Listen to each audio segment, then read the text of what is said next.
Hey everyone, Mike McClary here, along with my usual partner, Rich Henderson, and a very special guest, Ann Ferris. You can see her on the screen right now. We're going to have an awesome interview for you guys to hear all about how Ann has started her business not much longer than you guys have already been taking your lessons for. So she's very recently made some huge successes. We're going to talk about that. But before we do that, I want to check and make sure that everyone can see and hear us. So why don't you tell us what time it is? Oh, what do you want to say, Rich? What do you want to ask him? We must be psychic. That's exactly what I asked him. Awesome. Yeah. What time is it where you're at? Okay. Update. Here we go. In clean shaven Massachusetts. Sounds like we're getting a few comments about my slight 5 o'clock shadow here. 5 p.m. in California. 8 Eastern time in clean shaven Mass. I'm going to be in Massachusetts in 3 weeks for a wedding for my older brother. 8 p.m., 5 p.m. Got some Atlanta. Haley RO Photo is in Atlanta. Sunrise in Florida at 8 p.m. San Diego. So I'm assuming it's about 2 hours behind us here. Someone says, hi, Ann. It's Nilistovel, I guess. I know I'm going to destroy that name there, but it sounds like everyone can hear us just fine. So again, thank you again for joining this interview with Ann Ferris, not only a successful seller within the past year, but also one of our newest mentors. Probably the quickest anyone has ever been invited to the mentor program at all. And when you hear of how she's doing, and you've probably seen just how awesome she is at helping other people, always being in the community, helping out, answering any kind of question she has. If she doesn't know the answer, she goes and finds it and goes back in and answers it. She's just an amazing person. So Ann, thank you so much for joining us. And how are you doing tonight? I'm very well, Mike. Thank you. And I'm excited to see Rich in a few days in Costa Rica. That's right. Rich Henderson will be deserting us in the States. And look at those things. He's already in vacation mode, if he can't, as he told us a few minutes ago, and heading on to Costa Rica for an entire month, I believe. So, Ann, it was nice knowing you, because I don't know, I hope you have a bail bond card. I don't know if they have those in Costa Rica, but Rich carries one with him. I told Rich we gotta do a weekly coaching call in our bathing suits with fruity cocktails with umbrellas, and I'm gonna make Rich wear the cowboy hat. Okay, I will pay good money to see that. So Ann, first tell us what ASM you started with. I am ASM 7, so I started about this time last year. Okay, awesome. So that's when we reopened. We've been closed for a year and a half. No members were let in. You got in. And then think back to that time and tell us, how was it starting off taking the training, and how did things go for you during the training part of it? Well, I was really pregnant.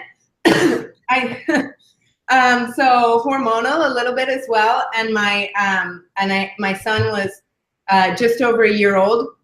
So I was definitely very busy. But I also just was in a situation where, with 2 kids, and that's a financial kind of struggle, and we were coming into the low season here in Costa Rica. So I just was really determined to make this work, and I had a loan from my family to do it. So I had a finite amount of money that I could spend, and I just, I was super determined to make it work. And I absolutely loved it. It was like going back to school, watching you guys, and Friday morning, getting my laptop out and my notebook and sitting down and kind of being ready to go. So that aspect of it, I really liked. Okay, awesome.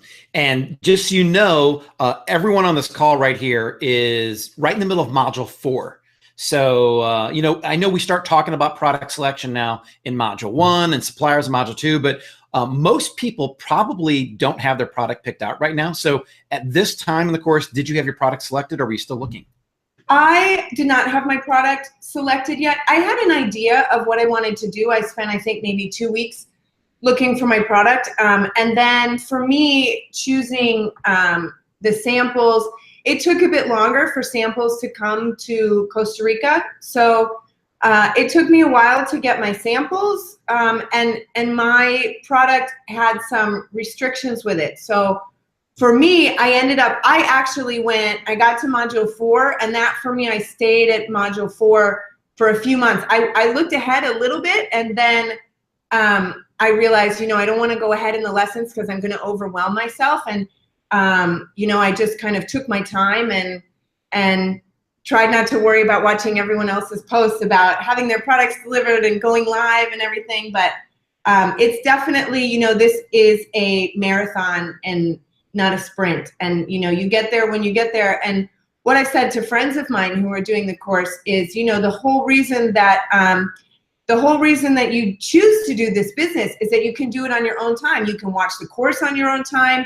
Once your product is live, you can work on your own schedule. So, don't worry about trying to do everything in 8 weeks, but I don't think really anybody does that, and you got to remember to have fun with it, because otherwise you're going to burn out. Yeah, no, that's great advice. And by the way, we're already getting some great questions in. If anyone watching this has any question for Ann, feel free to post it. Rich is in the background. He's going to be compiling all the questions together and putting them up for Ann and I to answer on the call. Normally, I was going to go through a short little interview at first and wait to the end, but we have a message from Tommy right now that's really applicable. So Ann, for your first product, how did you finally decide that this is the one for you?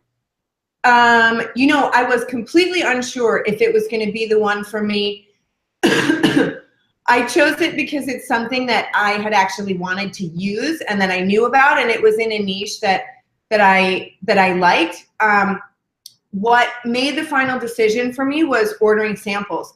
So I got samples of that product from 3 suppliers, and it's actually something that I bought for myself, and I hadn't liked the quality, and I knew on Amazon the quality reviews weren't that great. And basically 2 of the samples were exactly like other ones I'd seen, and one was absolutely amazing. It came, and I just said, I love this, and I want to use it all the time. And I just knew that everybody else did. And so literally I opened the box and I touched it, and that's when I said, absolutely, this is it. Unfortunately, it was literally more than twice as expensive as all the other samples, but yeah. No, but that's great, because quality does rule. Like you said, it makes your life so much easier. How many samples did you order actually? So for me, the import tax in Costa Rica is really expensive, and also the shipping. So what I did was I said, well, I think this is I had my 3 top products, and I emailed suppliers for all of those, and I got my top 3 suppliers for each one. But I thought what I'm going to do is order 3 samples from my number 1 product and see how that goes. And if I don't like that, then I'm going to go to another one. And so I got those 3 samples, and I was just so blown away by the one that I received. And also the supplier spoke really good English, or wrote really good English, and was really responsive. And so from there, I just moved forward. That's awesome. And then how long was it at that point in time? So you finally found the product you wanted, you found the supplier and the sample you wanted. How long was it until you had the whole process where you ordered everything and you finally were selling on Amazon?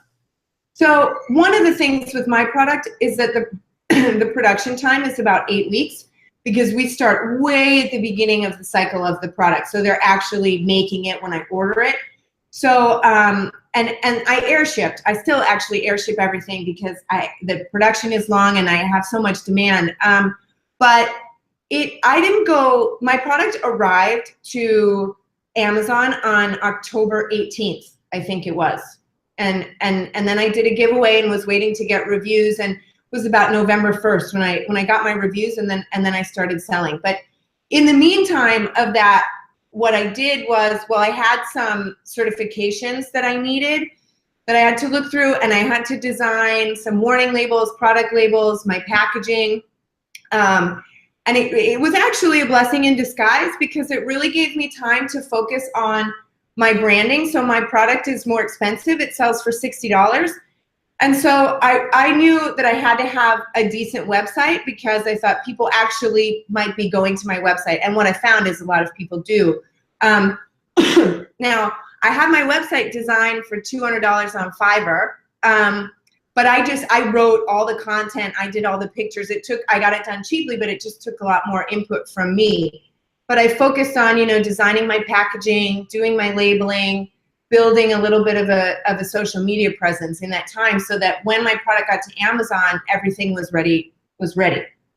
Oh, wow, that's cool. So like I said, having that time, you made really good use of that time to build up a strong social media presence for yourself.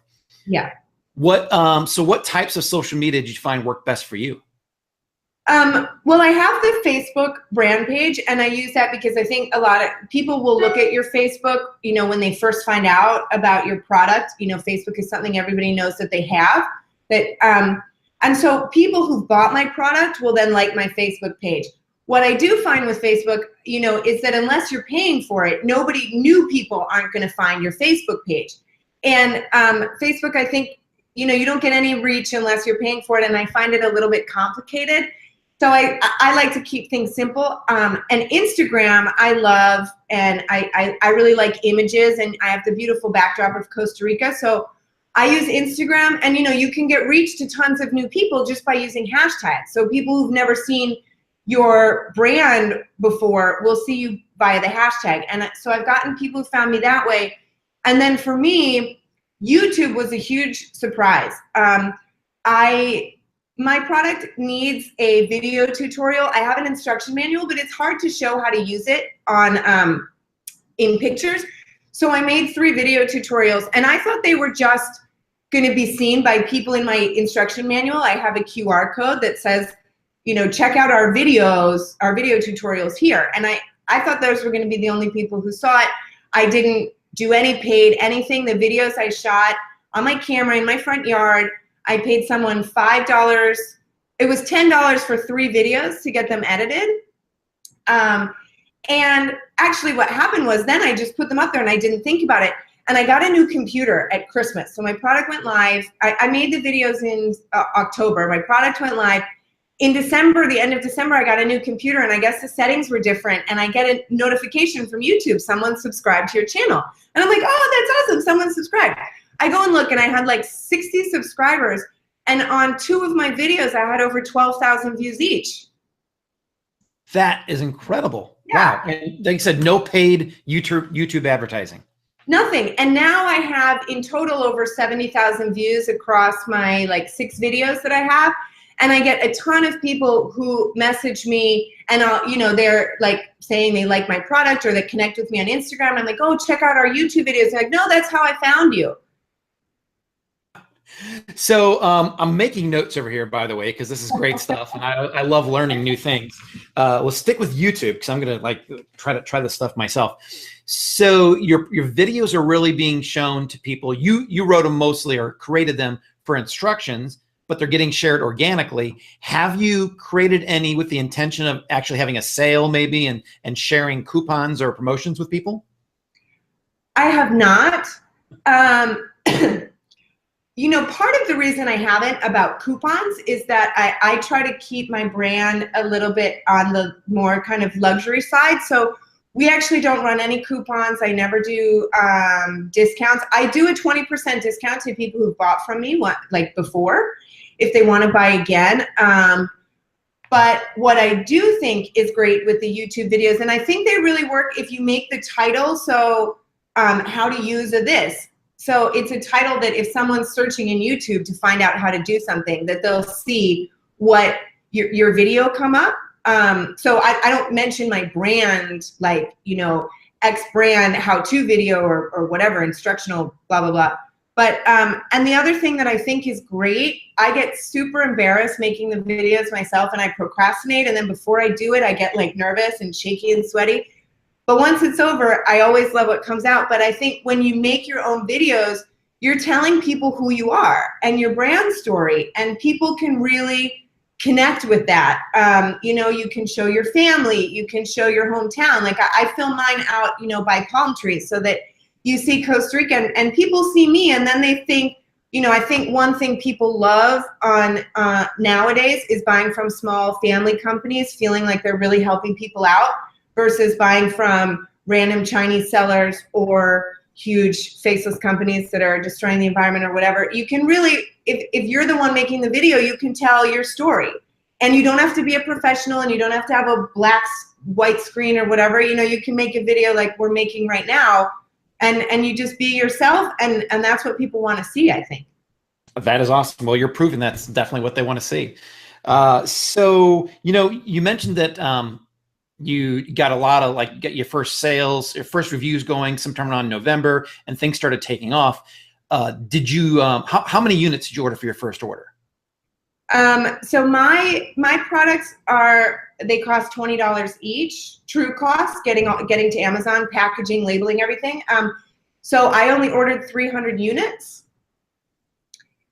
which was, scary and difficult. And those 300 units sold in my first month. I sold over $13,000, almost $14,000 in my first month. It was so crazy. I just put it up and then it started happening. I'm like, what? Oh my God. But then they were gone and I'm like. So then how long were you out of inventory? Well, actually, that time I was only out of inventory for about a week because they started selling and I realized because it was Christmas, luckily the timing saved me because I thought, this is Christmas and I want to have more for like December. So when they arrived and I started selling a couple, I ordered more right away and I really pushed my supplier to get them quickly and then I air shipped. So I was only out for about a week. I did have to put that inventory order on a credit card, but I put it on the card and I paid it off in 2 weeks. So I didn't get any interest or anything like that. That is awesome. And I'm dreading asking this next question because based upon the number of units you bought and how they started taking off, did you even have to do a full launch blitz and rank in order to start off your product? I did not. I had it all set up and I had my friend Steve Mount is my best ASM friend. He helped me to make the graphic and I was all ready to go. But what happened for me was that I gave products that I had friends and family buy for me and I did a giveaway and then I was waiting for the reviews. And while I'm waiting for my 5 reviews, I just started selling some organically. And then once the reviews came in, I started selling more. And then I realized that I was number 4 position on page 1 for my main keyword. And I didn't really know if that still meant I had to do a launch. So I was asking in the group and people said, well, the point of a launch is to get to page 1. And if you're already there. So I didn't do a launch, which was great. And once I got to 5 reviews, then I just focused on PPC. Now that's awesome. And as Rich Henderson would tell me, even though I'm the launch guy, he's the product selection guy. And clearly you followed his directions and found the right products that just took off. Yeah. So then tell me a little bit about PPC. Had you done pay-per-click advertising before selling on Amazon? No, I had done nothing like basically computer related at all prior to selling on Amazon. Okay, so how did you learn how to do it? So for me, like with Facebook, one of the things, I talk about my ASM friend Steve a lot because that was a great thing that happened to me in the community. I had a lot of questions because I had no idea what I was doing. And Steve made an awesome video about using Facebook ads. I don't know if you remember this, Mike, with lead pages and a giveaway. I'm like, this is great. And then I'm trying to do it and I'm so confused. And I thought I'm going to message Steve directly. And he's funny and I just really liked him. And we ended up becoming friends and and accountability partners. And we Skyped and check in with each other. And he's really good at the technology stuff. And I'm better at the marketing. And I helped him. I used to be a lawyer. So I helped him with a patent infringement issue. So we just have complementary skills. And so, yeah, that was the thing that really helped me in the beginning, getting, all of that stuff ready to go. And he loves Facebook. He loves Facebook and Facebook ads, and he gets great audiences. And I'm like, Steve, why do you do Facebook? Just do PPC. Because PPC is easy. It's all just right there inside of Seller Central. I don't think you need, it's really intuitive, I find. You just got to keep going through and checking. I mean, and also, Mike, I watched your training on it, a million times. I still go back when I'm thinking, how should I adjust these bids? I still go back to the module 6 and module 7 on PPC and watch that training. It's great that that's still there, but PPC is awesome because it's easy. If something's not working, you see it and just lower the bid. That's fantastic. And I love what you said too, like your friend Steve, and I do know Steve, he's an awesome guy, smart guy. Facebook works for him. You prefer to go PPC route. You also do use YouTube videos, get organic views and sales. You do Instagram. What I love about this business is there's no one single thing that you have to do for every single product. And your examples there just kind of show that that's absolutely the case. Now, someone asked about surf instructors in Tamarindo. I'm going to jump in and answer that question because my husband is the best surf instructor in Tamarindo. So I had to go in there. Look for Salt Surface Life Therapy. Was that you, Rich? That was me. I got excited. Rich, we are getting video of you on a surfboard. 100%. That is awesome. We got, by the way, Haley Rowe Photo says, we love Ann. She's been so helpful. And you have been. Everyone loves your advice and just, your energy and charisma. Then from Alexander, we already asked this one. How many units did you order? You said 300. And so we did the math, about a $6,000 total true value cost for your first inventory order. Yeah, like 5,500, which I was like, whoo, so much money. So think back to that. That was scary. I mean, all of us remember that. It is a scary, scary time. But how do you feel about the decision right now, Ann? Oh, I mean, awesome. And I doubled that money in, I sold 13,000 in my first almost 14,000 in my first month. I mean, I doubled my money kind of right away. But what I also tell to friends of mine who've been interested is that this is not a risky business like buying a restaurant where there's a 90% chance that you can fail. And the reason the ASM criteria is there is that if you follow it, even if it's not the product for you and you don't get the sales that you want for whatever reason, there is a demand for that product. So the worst case scenario is that you drop your price by 20-25% on Amazon and you will sell if that happens, no matter what, and then you break even. Steve, I'm gonna have to tell him to go back and watch this now because I talk about him so much, but Steve had an issue with a patent problem and he just ordered 1,000 units. And his product was about $20 each, so it was a huge order. And he sold them all now, and he did it really quickly because he just reduced his price. And if it's something that's selling well, and you're selling 20% below, then you're going to sell out. And if it does sell well, you've doubled your money. I will say I have 2 inventory orders that have been placed. One's about to be delivered, and one is in the works. In total is 3,700 units. So with the shipping, that's like $75,000. So have you worked out any special terms with your supplier at this point? No, Rich keeps telling me I need to because I'm like, how am I going to pay for all this stuff? I haven't had to yet because actually I thought I was going to with an order that's being delivered at the end of in a couple days, but my sales were so great this month that my velocity was high. So in just one Amazon payment, I made enough to pay the 70% that is left to pay. So, yeah. That's awesome. I'm chuckling here. I'm smiling because, so your sales, you started off in November, sold out for a little bit. How are you doing so far this month as far as gross total sales? I hit 40,000 for May, which is like, awesome. I mean, so much. I did not think that was going to happen, and it just keeps going. Every day I'm like, oh my God, really, so many. That is awesome. So, congratulations, by the way. That's fantastic. We love hearing about your story. Now, I wish that you would have had to have done one of my Facebook launches, but that's okay. Won't hold that against you. You followed Rich's guidance, got the right product, and didn't need to. But so another important question is: so you're selling now for a little over 6 months.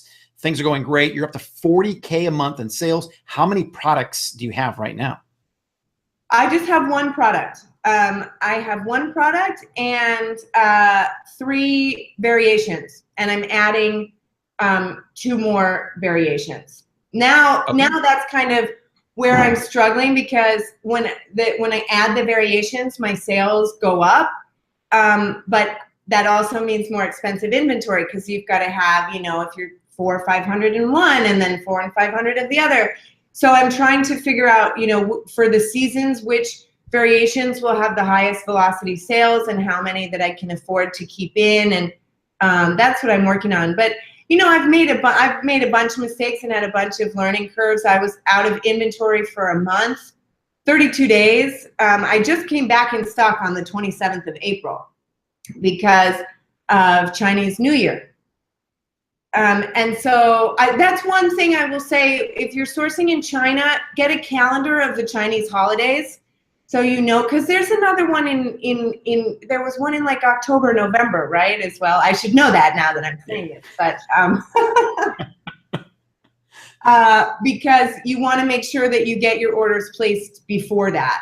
But anyway, you know, I was out of stock, but it took me 3 days before I came back in stock, and I didn't launch. I just upped my PPC on my main keywords. I put it really high, so I knew I was going to get that headline, you know, the top sponsored placement on the first page. And I had 3 days below $1,000 in sales, and then it was up after that. That's awesome. So even after being out of stock for a month, you were able to get going again and pick your sales. But it sounds like your sales are doing better than they were before even. Yeah, way better. All right, so if you're at 40K right now, I know you just spent a ton of money in inventory, but do you feel like at some point in the near future, you'll be ready to launch a completely different product? You know, that's something I'm tossing up right now. The thing is, I want to see what my capacity is for variations. You know, if I keep adding variations, which is really easy, you know, then and my sales keep going up, that's great. At a certain point, I think, you know, the sales will kind of level out. So I think my plan is to get there first, and then I'm going to sort of do some more research to figure out whether I want to launch my product maybe in the UK and maybe another market, or if I want to do another product that's related. That's kind of what I'm tossing out. Awesome. Well, no, you don't have to make the decision right now. You can wait till Rich is in Costa Rica and have him help you make that decision. By the way, Daniel says, Ann, you're awesome. You inspired me. I think you've inspired all of us around here too, Ann. So you have one product in one category, of course. How many categories did you search in when you were looking for a product? I think you said you knew you kind of had something in mind. So did you stick in one category? I didn't. I did mostly. So in the category that I had in mind, I thought I was going to like the products a lot better than I did.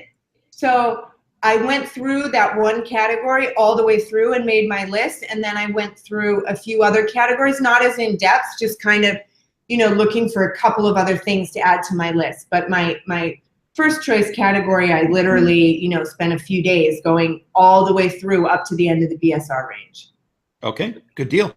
And you mentioned variation. So the product that you have right now, did other sellers already have variations of it? Or did you, let's see, or did you create your own variations off this product? Yes, other sellers had variations. And I know, you know, it says don't go for something with variations for your first product. I think you will only have one variation for your first product. And I think what's important is to make sure that there are other sellers with only one variation that are doing well, right? Like there are some sellers in my product that have 8, 10 variations. There are some that have 2 or 3, and there are some that only have 1. And I think if you're entering something where people have variations, you want to be able to make sure that you can compete with them with only 1. If it's something, you know, for example, I don't know, like some kind of a fashion item, which you shouldn't be doing anyway, but you know, if it was like a t-shirt, well, people expect that you're going to have something in different colors, or like baby onesies. You know, you're not just going to put one onesie in one color. People want to see choices. But there are other products, I think, that aren't like that. And that then if you can compete with just one variation, then later you can add other ones. And it's kind of like adding another product, except easier. That's right. No, you're absolutely right. And so the variation you started off with. Can I just butt in? You talked about taking notes earlier. Here's my pen. I'm just writing that down because that's a lovely way of looking at it. If there's if there's a product that's just got one variation and it's competing with the ones with multiple, it's a cool little tip. I like it. Thank you. Yeah, I think next we may see an update to the product selection video soon. Be sure to give Ann credit for that one, Rich. And money. So how did you pick the one variation? Actually, it was the sample that my supplier sent to me. It's super neutral, and I just loved it. It arrived, and I liked everything about it. And I just thought, man, you know, I'm gonna go the easy way, because if I was gonna choose something different, I'd need to get another sample sent. I'd have to figure it out.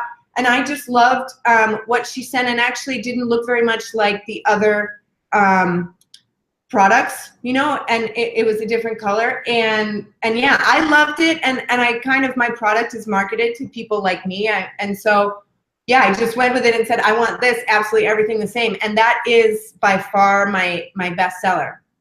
Awesome. No, it's a good way to find it. We got a couple questions here from JF Hayes. The first one is, what are the top 3 things that you think new sellers should absolutely make sure that they do? That's a good question. And a tough one. I think you absolutely want to have a quality product.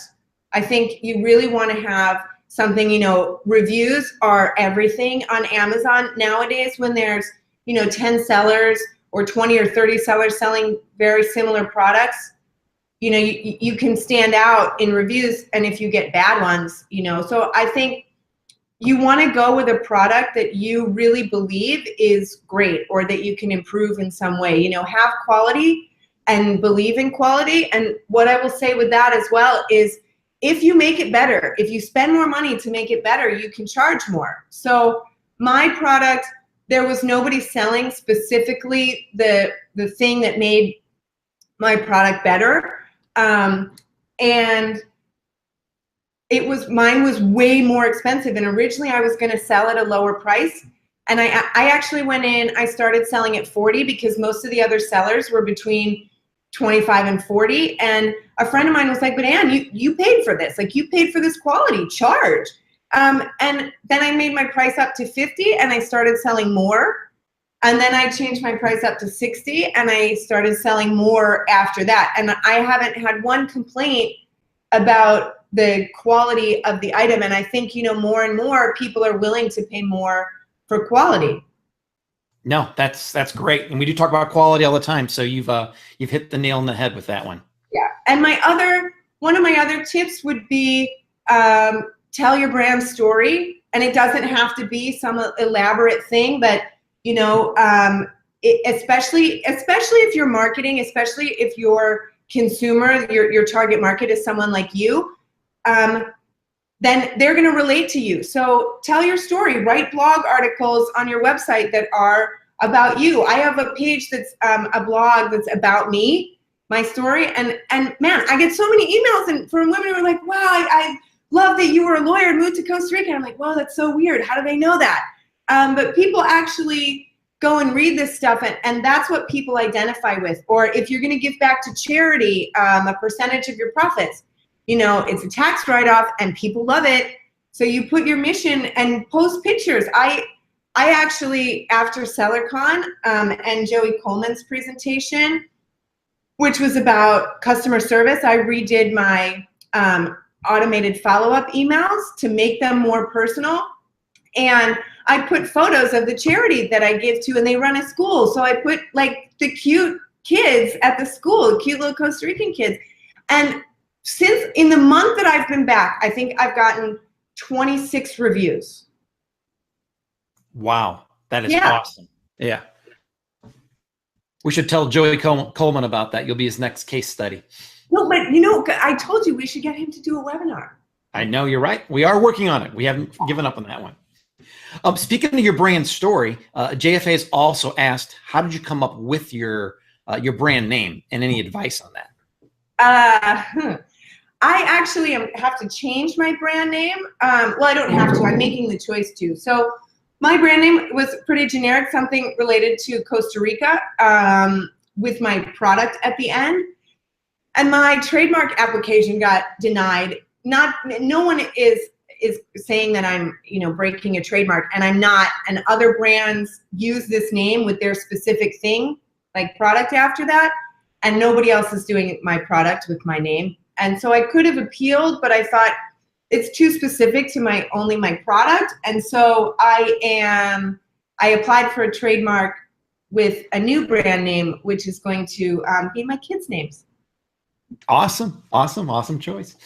Okay, so approximately how many hours per day did you spend on ASM when you were launching your product? Well, like I said, I gave birth in the middle of ASM, actually like a week after the live event. So good thing I didn't go to that one. But and I had another baby, and I run my own business here as well. So I was really busy. I would say I tried to kind of do an hour every day. You know, there would be some days when I would do less and some days when I would do more. But I think I tried to really give it like an hour every day. Okay, that's reasonable. And then when you started making money, I mean, you get some pretty serious cash you're putting in now because you're selling so many. How much of the proceeds you made from your first sales did you reinvest back into the business? 100%. And I am still reinvesting 100%. Some people that I know have said to me that, you know, that's so crazy, you got to start paying yourself. But I have another business that, you know, I can live off of now. And for me, the demand is there. And so if it's there, why not capitalize on it? Because my return on investment is at like 97%. So every time, you know, if I make 10,000 in profits and I reinvest it, well, in a month I have 20,000. And so I'm trying to do that. And also, you know, Amazon is a competitive marketplace. So there are a lot of sellers doing similar things. And once you start to do well, people might notice and might want to copy. And the best way that you can get ahead of that, I think, is by, you know, doing your best right at the beginning, getting as many reviews as quickly as you can and getting as many sales to kind of really put you out in front. So that's where I am. I mean, I had no idea. My goal, I wrote it down when we started, was to have the business up to a place where it would have 500,000 in revenue by 2020. And in July, when I'm going to have like 2 new orders of stocks, I am 100% sure that in July I will hit 50K per month, and that is 600,000 in revenue, and that's in like 7 months of sales, you know. And I think, you know, I was telling after actually reading some of Joey Coleman's book, I was like, man, I'm just gonna kill it at this. And I said, you know, I know this time next year I'll be doing 100K. And it's so crazy that you start off thinking, oh, you know, it'd be so great if I could just do 5,000 a month in sales. And then all of a sudden it happens, and it's like, what? And you just, you know, exceed expectations and dreams, and it's just all happens at once, and it's awesome and exciting. That is awesome. Well, you're awesome, and you're very exciting, of course, too. You can tell everyone's loving your story here. Thank you again for sharing everything. You talk about quality. So someone asked the question, did you hire an inspection service to inspect your products for you? I did not. I was out of money. I was just out of money. You know, I air shipped as well, so that was expensive. So I didn't have an inspection service in China, but what I did do was talk to my supplier constantly, and I had her send me 1 million pictures. And, you know, the other thing is that the way that I did it was, okay, I have to do everything on the cheap right now. I did all my own designs. The only people I used were on Fiverr. And then I did the cheapest packaging. I tried to make it look nice, but it was really cheap. And then as I've made money, I've gone back and fixed those things. So the boxes were too thin. So when they arrived, like the boxes were torn. My product was fine, but the box just didn't look nice. So then we did thicker boxes. And I try to be eco-friendly. So now we've just changed my next order where they're coming in like woven cotton reusable carrier bags. So you just go kind of improving. It doesn't have to be perfect at the start, but you also learn by seeing your customers' reactions and comments how you can improve things. We changed the labels too, because my logo label was like heat pressed and my product gets washed, and then we found out it was coming off in the wash. So now we use logo labels. But you don't have to get it right in the beginning. You want to get it as right as you can, but if it's not perfect, it's okay. You just keep trying to make it better. That is awesome. Awesome advice for anyone, experienced or new seller. That's just great. Someone else also asked about you giving to charities, which is just amazing. Are you allowed to say that on Amazon on your listing that you're giving to charities? We just had this discussion in the mentor group, and I'm trying to remember the answer. I do say it, and I know a lot of other people say it. I think what your response, Mike, was that it has to say from the manufacturer. My last bullet is something like, you help us give back. And I just say we give a portion of our profits to Sepia, which is a charity in Costa Rica that supports low-income families and runs a school. And so I have that in my bullet point, and then on my website I have it, and now I've got it in my follow-up sequence. You know, it's nice because people like that. I remind them in my first automated email when it's shipped. I send them an email saying thanks, and I give them some tips, and I say, you know, thank you for giving back. Because of you, you know, we're doing this work, and it makes other people feel good. It makes me feel good. You're doing good in the world. It also promotes your brand, and you can write it off for tax. So it's like just everybody wins. That's right. It's the win-win. And you're right. Anything on your listing, you can say things like warranties, guarantees, you're giving to a charity, as long as it's not seller related. Like you as a seller can't say that, but you as a brand owner and a manufacturer absolutely can. And so you're doing it absolutely the right way, Ann. That's awesome. We're getting, so we have a few more questions. I know we're close to being about time here. So I want to follow up just a few more. First, Loki Simmons says, Ann, you have great energy and you're very inspiring. I think that's absolutely correct. You definitely are. Someone had asked the question, I'm trying to phrase this the right way here. So when you chose the product that you liked, did you search for it using the ASM criteria, or did you already know what it was and just go and search for it normally? No, I had absolutely no idea. And a lot of my friends, when they were thinking, you know, people that I know here who were thinking of doing the course said, well, but I don't know what I'm going to sell. I can't do it. And I had absolutely no idea. I found out about ASM like 3 days before it closed. And I never even thought of selling online before. And I think that some of the most successful people are people that had no idea what they wanted to do when they started ASM, because then you search following the criteria instead of having something in mind and trying to sort of make it fit the criteria, even though it might not. So yes, absolutely. I'm gonna, my product was actually, it was a little secret, but was on the hot products, the top 100 that you sent out. It wasn't the same. It was a really crappy version. And I was just like, what? This thing is, and then I looked and the BSR was like 1,000. It still is. I can't believe people buy it. I mean, it's like the most crap product ever. But I did a version of that is another product, but it is kind of similar. Awesome. And just for anyone watching, yeah, we definitely, we give you the hot product opportunities to inspire people like it did for Ann. But you don't want to go out there and launch the exact same product on the top product opportunity list. Definitely follow the criteria like Ann did. In order to find it, you'll have the best results. We know that it's hard. I do way more revenue than those people do now. Absolutely. You're reaping the benefits of that. So we have time for, looks like not a question, just someone saying this from Ann Drillett. You're amazing, Ann. Thank you so much for sharing. And Amihan, I hope I got that right, says this is absolutely awesome.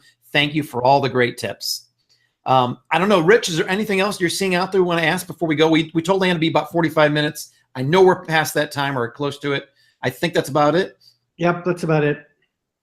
Okay, so Ann, I just want to close and say thank you so much. You are so inspiring. You were a no-brainer, unanimous vote to be one of the mentors. So thanks for accepting that. It was really great. And I want to point out one quick thing before we go. The last interview we did last week also with Dana, she's from Panama. She also talked about reinvesting all of the money she made in her first several months of sales.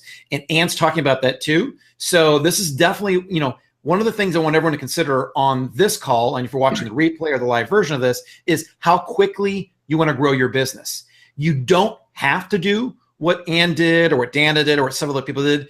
But if you want to grow it quickly, the best way to do that is to keep reinvesting it. But if you're someone who's okay with just making $5,000, $10,000 extra a month, you don't have to do that. Ann could probably right now, if she really wanted to, start paying herself out of the business. But she's choosing to just see how big this thing goes. So don't feel like you have to be one way or the other. This business is so flexible. You can choose to do what you want to do and grow how big or keep it at a really moderate pace if you choose to do so. Yeah, what I would say, like my profits for this month, like this is just May so far, like profits are like over $10,500. If I could easily be pulling out 2,000 or 3,000 if I needed it. I don't need it, would be for kind of more luxury things, and I just know, the demand is there, but I could easily pull it out. And the other thing that I just want to add before we go is, that the community really is awesome, and I see so many of you guys helping each other out. And if you haven't been that involved in the community, like definitely ask questions, message people. You can message someone directly on Facebook, another member, if they've been helping you a lot, and connect and become friends, because these are, we're real people. And, like for me and Steve, we met after talking for almost a year, and we met at SellerCon, and our families met, and it was so much fun. And going through this with other people, makes it awesome. And that's for sure been my absolute favorite part of doing this journey. And especially as someone who had no idea what they were doing, it's all the people combined, everyone helping each other, that, you just get through it and do awesome. Couldn't have said it better ourselves. Awesome job, man. Thank you so much. So for everyone on the call, thank you for joining us tonight.